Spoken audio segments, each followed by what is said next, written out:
How to preserve your sound documents. Do you have old audio carriers such as discs, tapes or cassettes at home? Would you like to handle and preserve them in the best way possible, but don't know how? Here are 5 basic tips you can follow to help you take good care of your sound documents at home.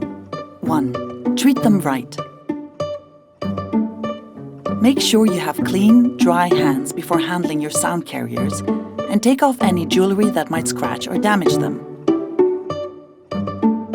When picking up an audio carrier, make sure not to touch the playing surfaces with your hands. We encourage you to take note of all the information you have about the document on a container. Try to include the following: who, what, when, where, and for what purpose. You should always include all the information you have. A detail that might not seem important to you could be vital for someone else. When making these notes, just be sure to use an archival ink pen or a pencil, as regular ballpoint pens fade over time and the information will become illegible.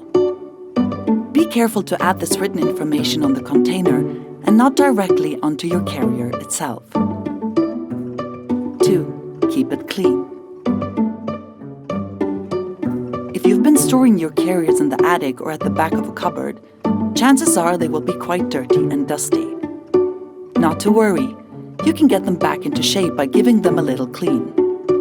Use lint-free material to wipe the dust off, but be careful not to use too much pressure. When cleaning mechanical discs, use a special soft bristle brush and follow the direction of the groove. Try to avoid exposing the carriers to water or dishwashing soap, as this could damage them irreversibly. If you are cleaning discs and really must use water to remove any stubborn stains or residue, always use demineralized water. Magnetic tapes, however, are off limits, especially if they are showing signs of sticky shed syndrome, like screeching or squeaking sounds while playing. In this case, your best bet is to take the tape to a professional who might be able to restore it for you. 3. Location, location, location. In archiving, as in real estate, the most important thing is location. So choose the place you're going to store your documents carefully and make sure it ticks the following boxes. The ideal storage location should have minimal temperature and humidity changes, because carriers can expand with rising temperatures and shrink with falling temperatures, which can result in cracks and other damage. Temperature should therefore remain more or less stable and never fall below 8 degrees Celsius. Try to avoid attics, basements, and garages, since these rooms tend to have unstable temperatures. Try to steer clear of heating or ventilation units and direct sunlight, since they can also damage your collection.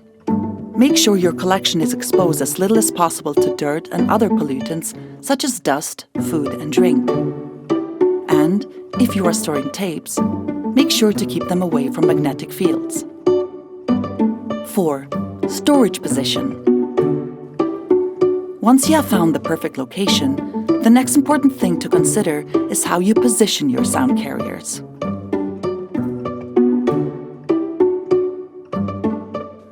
All carriers, discs, tapes, and cassettes should be stored upright. Avoid packing them too tightly and make sure that your shelving unit is strong enough to support their weight. Wooden shelves, for example, tend to bend under the weight over time, and this could damage your carriers because the weight is no longer evenly distributed. 5. Safeguarding the contents. Our final tip is to safeguard the contents of your carriers as best as you can. The 2 main things to remember here are: number 1, degradation of audio carriers cannot be stopped, only slowed down by keeping them under the best possible conditions.